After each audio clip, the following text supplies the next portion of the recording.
नमस्कार दोस्तों, मैं आप सबका एक बार फिर से स्वागत करता हूं अपने यूट्यूब चैनल पे। आज की ये जो करंट अफेयर्स की वीडियो है ये 10 जनवरी 2025 पे द हिंदू से ली गई है। इस डेट पे कोई खास खबर छपी नहीं थी पेपर में। मुझे ऐसा कुछ लगा नहीं जो यूपीएससी पीसीएस के पॉइंट ऑफ व्यू से इम्पोर्टेंट हो। इस वजह से यहाँ पे मैं आज कुछ न्यूज़ ले नहीं पाया, पर एक खबर जो मुझे लगी कि थोड़ी बहुत उस पर चर्चा होनी चाहिए, तो मैं वो आपके लिए लेके आया हूँ। तो इस सीरीज में केवल एक ही न्यूज़ है।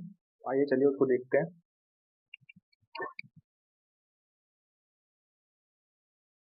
ये जो हमारा न्यूज़ है वो है supreme court highlights need for just a minute.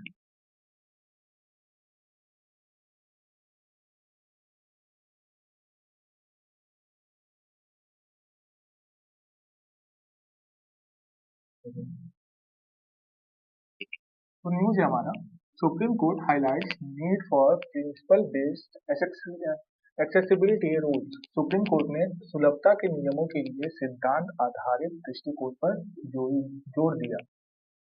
यह खबर न्यूज़ में क्यों आई? यह खबर है, यह खबर दिव्यांग जन अधिकार अधिनियम rights of person with disabilities act 2016 और उससे जुड़े नियमों आरपीडब्ल्यूडी रूल्स 2017 पर आधारित है।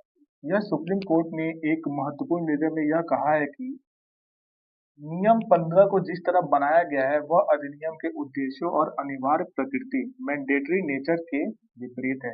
ये मैंडेटरी नेचर क्या है? आइए चलिए देखते हैं। आरपीडब्ल्यूडी एक्ट 2016 का उद्देश्य दिव्यांग व्यक्तियों के लिए एक ऐसा समाज बनाना है जहां सभी को समान अवसर मिले। जी हाँ, दिव्यांग व्यक्तियों और सभी समाज के पिछड़े वर्ग को एक समान अवसर मिलने का उद्देश्य है। आरपीडब्ल्यूडी एक्ट का मुख्य उद्देश्य दिव्यांग जनों से है। यह अधिनियम सार्वजनिक स्थानों और सेवाओं को सुलभ बनाने के लिए दिशा निर्देश देता है। यह अधिनियम बतलाता है कि जितने भी पब्लिक प्लेसेस हैं, आप उनको एक्सेसिबल बनाइए दिव्यांग जनों के लिए भी। लेकिन नियम 15 को सुप्रीम कोर्ट ने यह कहते हुए खारिज कर दिया कि इसमें केवल सुझावात्मक रूप से दिशा निर्देश दिए गए हैं, तो इसे कमजोर बनाता है। डिस्क्रिशनरी आप पावर मत दीजिए, आप उसको मैंडेटरी कीजिए। सुप्रीम कोर्ट का ये कहना है कि ये जो नियम है आप इसको मैंडेटरी कीजिए कि पब्लिक संस्थानों को ऐसा करना ही पड़ेगा मजबूरन।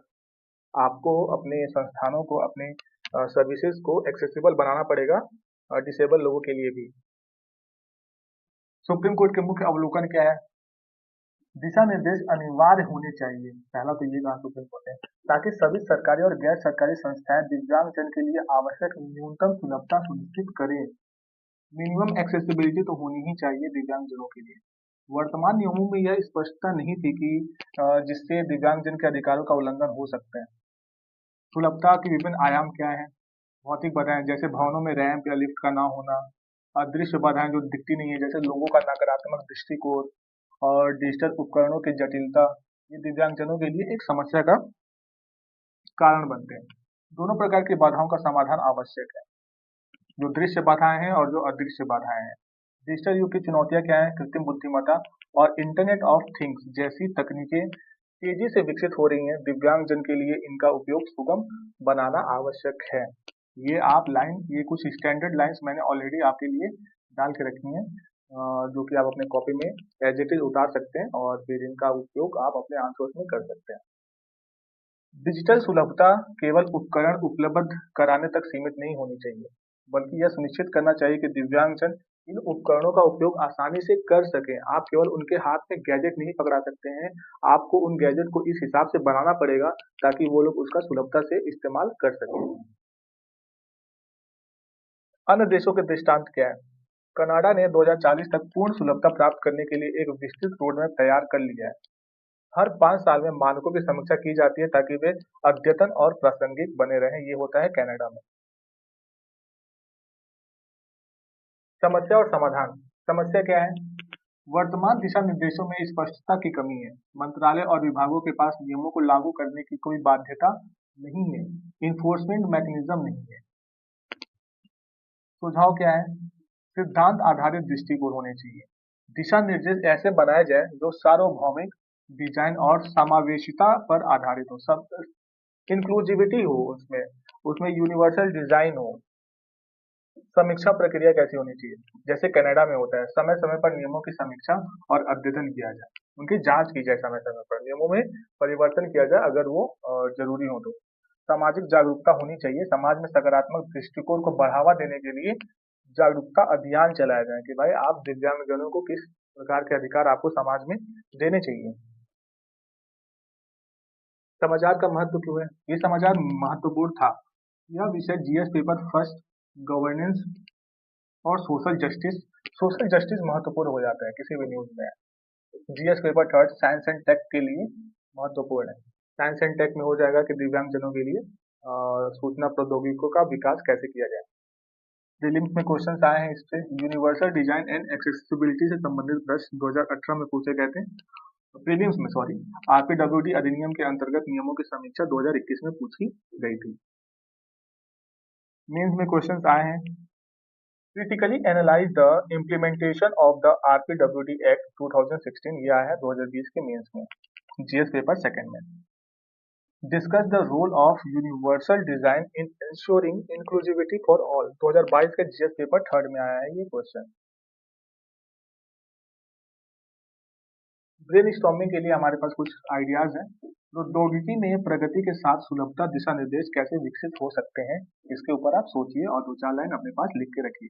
दिव्यांग व्यक्तियों के लिए समावेशिता प्राप्त करने में सार्वभौमिक डिजाइन का महत्व क्या है, इसको आप लिखिए। प्रभावी सुलभता मानकों को बनाए रखने में समय समय पर समीक्षा की भूमिका, ये आप करिए। तो practice question for prelims examination, 3 सवाल है बस इसमें। आरपीडब्ल्यूडी एक्ट 2016 के तहत एक्सेसिबिलिटी रूल्स का मुख्य उद्देश्य क्या है? समावेशिता और सार्वभौमिक डिजाइन को बढ़ावा देना। एक्सेसिबिलिटी गाइडलाइंस में यूनिवर्सल डिजाइन का क्या अर्थ है? सभी के लिए सुलभ डिजाइन।